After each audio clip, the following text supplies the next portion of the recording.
the door, get on the floor. Everybody walk the dinosaur.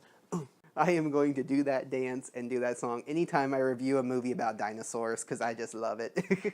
Hey guys, welcome to my very first Throwback Thursday video. And for this video, I'm going to throw it way on back to the early 90s, late 80s with Land Before Time.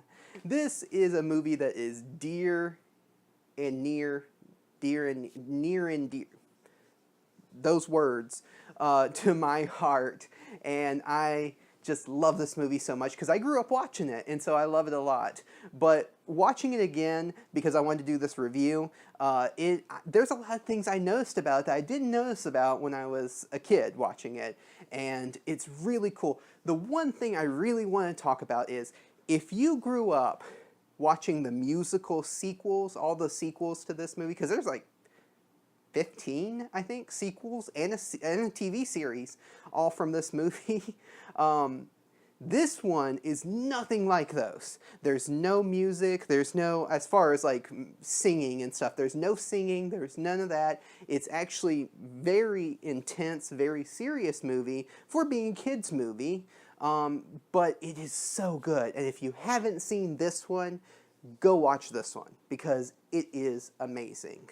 A few things I wanted to talk about with this review. This movie did come out a good ways back, and it is a little dated. The animation style is a little dated. So the animation style is a little bit dated, but it's still good. The design of the dinosaurs is amazing. It is so cool how realistic they look, especially the adult dinosaurs, because they're huge, and you really get the scale of how big these dinosaurs are. I also love the colors. Majority of the film is done in a lot of orange and browns and tans with just a few spots of color, and it makes the film look almost post-apocalyptic or very primordial, and I really love that because, of course, this film takes place in the land before time. It's back during the time of the dinosaurs, so it looks very early Earth, very primordial, and I love that. The color choices was really cool. As a kid, I didn't like it because I was used to the Disney, and this is not a Disney film, but this came out in a time when Disney was dominating the animated movie industry, and to see a movie that really wasn't bright and colorful and musical and all this stuff was very interesting. It was very different, and so as a kid, I didn't really appreciate that, but as an adult, I really appreciate the colors a lot more. In the themes in this movie, there are so many themes in this movie. It is so deep. There are so many levels to this movie.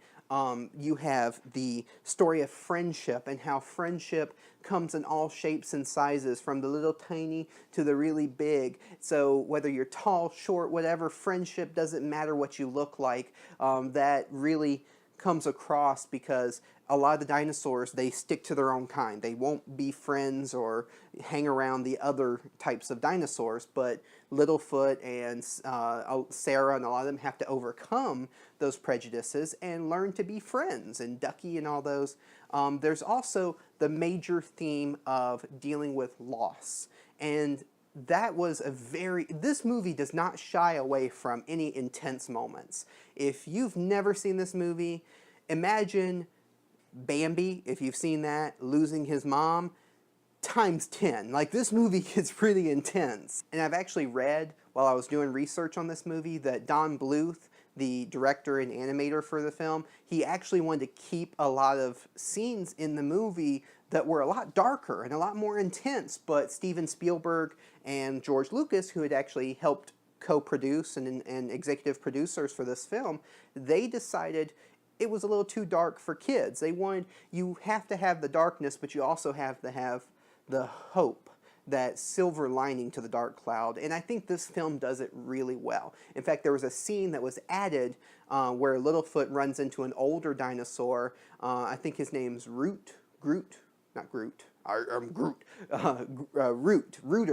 that's his name, Rooter, that's his name. And I actually have a quote here from that dinosaur. I want to read the quote that he says, because I think it's just so beautiful. Now listen here. "It is nobody's fault. The great circle of life has begun, but not all of us arrive together in the end.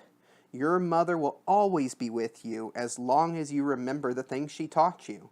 In a way, you'll never be apart. So the idea of dealing with loss and giving it time, because it really does take Littlefoot a good amount of time to deal with the loss of his mom, and that's a little bit of a spoiler, but it's not really, because that is a major, I mean, that's something that runs through the film. So it happens early on, and you have to watch how he deals with it. So it's not very much of a spoiler that his mom dies, but seeing Littlefoot take the time to deal with the loss and having to overcome depression and sadness dealing with the death of his mother, and that's a beautiful thing, and I think that kids need that.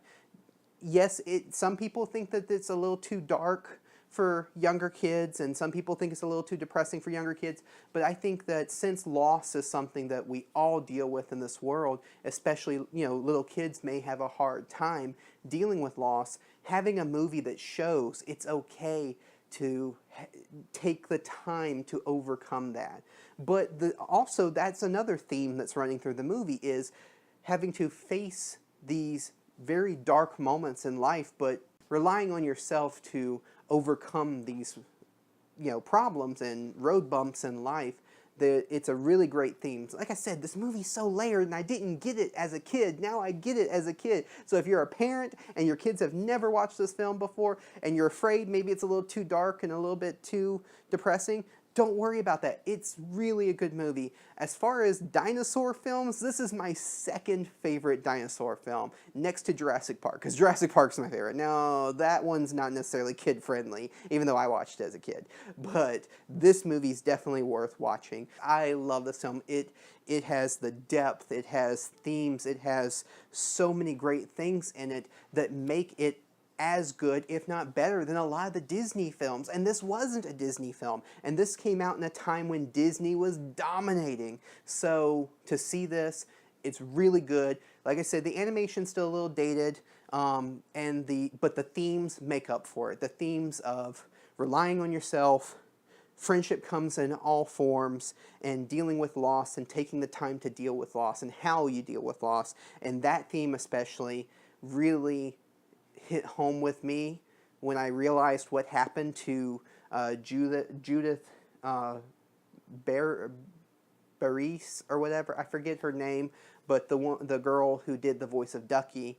I'm not going to say it on here just out of respect, but if you know what happened to her, then the theme of loss really hits home while you're watching this movie. So definitely check it out. It's definitely worth, if you've seen it before, go back and watch it again, because it's definitely worth watching again, because I hadn't seen it in a long time, and I watched it and really enjoyed it. So anyway, hope you enjoyed this video. I'm going to do more Throwback Thursdays. I've got a whole bunch of them lined up, so be sure to stick around. Hit that subscribe button if you haven't already, and be sure to comment down below and let me know what movies do you want me to highlight in my next throwback. Anyway, I will see you guys in the next video. Bye-bye.